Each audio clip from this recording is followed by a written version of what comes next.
بسم اللہ الرحمن الرحیم۔ السلام علیکم ورحمۃ اللہ وبرکاتہ۔ ہمارے نبی حضرت محمد الرسول اللہ خاتم النبیین صلی اللہ علیہ وآلہ وسلم نے اپنے چہیتے صحابی حضرت ابو ذر غفاری رضی اللہ تعالیٰ عنہ کو چند نصیحتیں، چند وصیتیں ارشاد فرماتے ہوئے فرمایا۔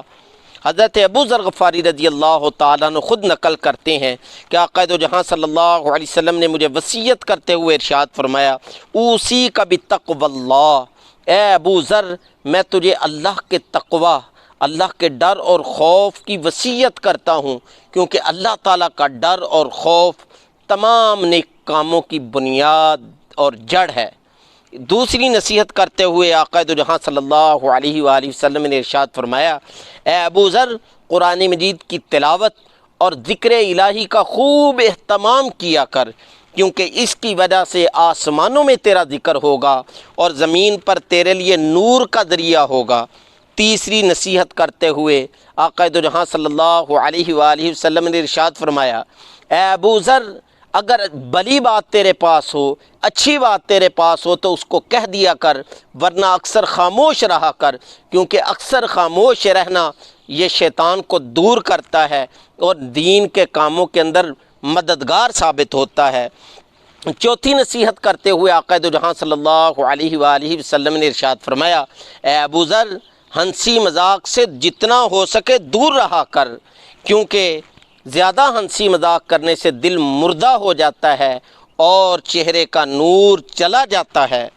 اور مزید نصیحت کرتے ہوئے آقا دو جہاں صلی اللہ علیہ وآلہ وسلم نے ارشاد فرمایا کہ ابو ذر جہاد لازم پکڑ لو، کیونکہ میری امت کی عزت، میری امت کی رفعت و بلندی جہاد کے اندر ہے۔ چھٹی نصیحت کرتے ہوئے آقا دو جہاں صلی اللہ علیہ وآلہ وسلم نے ارشاد فرمایا، اے ابو ذر ہمیشہ آپ کی محبت، آپ کی دوستی مسکینوں، محتاجوں اور غریب لوگوں کے ساتھ ہونی چاہیے اور انہی کے ساتھ اٹھنا بیٹھنا ہونا چاہیے۔ ساتویں نصیحت کرتے ہوئے آقا دو جہاں صلی اللہ علیہ وآلہ وسلم نے ارشاد فرمایا، اے ابو ذر ہمیشہ اپنے سے کم حیثیت لوگوں پر نظر رکھنا، اپنے سے اوپر والی حیثیت کے لوگوں پر نظر نہ رکھنا، کیونکہ اس سے اللہ تعالیٰ کی ان نعمتوں کی ناقدری ہوگی جو اللہ تعالیٰ نے تجھے عطا کی ہیں۔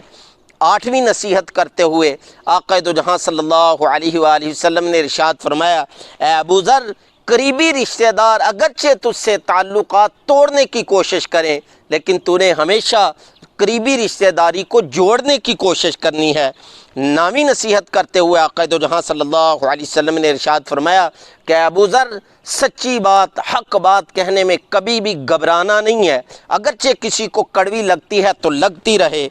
دسویں نصیحت کرتے ہوئے ارشاد فرمایا، اے ابو ذر اللہ تعالیٰ کی اطاعت و فرما برداری کے معاملے کے اندر کسی ملامت کرنے والے کی ملامت کی پرواہ نہ کرنا۔ گیارہویں نصیحت کرتے ہوئے آقا دو جہاں صلی اللہ علیہ وآلہ وسلم نے ارشاد فرمایا کہ اے ابو ذر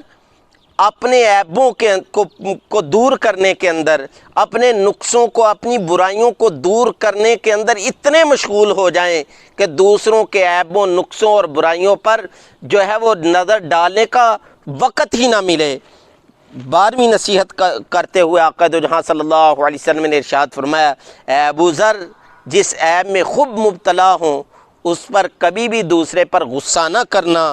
تیرہویں نصیحت کرتے ہوئے ارشاد فرمایا، اے ابو ذر حسن تدبیر سے بڑھ کر کوئی بھی عقل مندی نہیں ہے۔ اور چودہویں نصیحت کرتے ہوئے ارشاد فرمایا کہ اے ابو ذر حرام کاموں سے، ناجائز کاموں سے، برے کاموں سے، غلط کاموں سے بچنا ہی اصل پرہیزگاری ہے۔ پندرہویں نصیحت کرتے ہوئے ارشاد فرمایا، اے ابو ذر خوش خلقی، اچھے اخلاق کے برابر کوئی شرافت نہیں ہے۔ تو یہ 15 نصیحتیں تھیں آقا دو جہاں صلی اللہ علیہ وآلہ وسلم کی۔ تو میں اور آپ کوشش کریں کہ ان نصیحتوں کو، ان وصیتوں کو اپنی زندگی کے اندر لانے کی کوشش کریں۔ اللہ تعالیٰ سے دعا ہے اللہ تعالیٰ مجھے اور آپ کو آقا دو جہاں صلی اللہ علیہ وآلہ وسلم کی سچی محبت، سچا عشق، سچا پیار اور اطاعت و فرما برداری نصیب فرمائے۔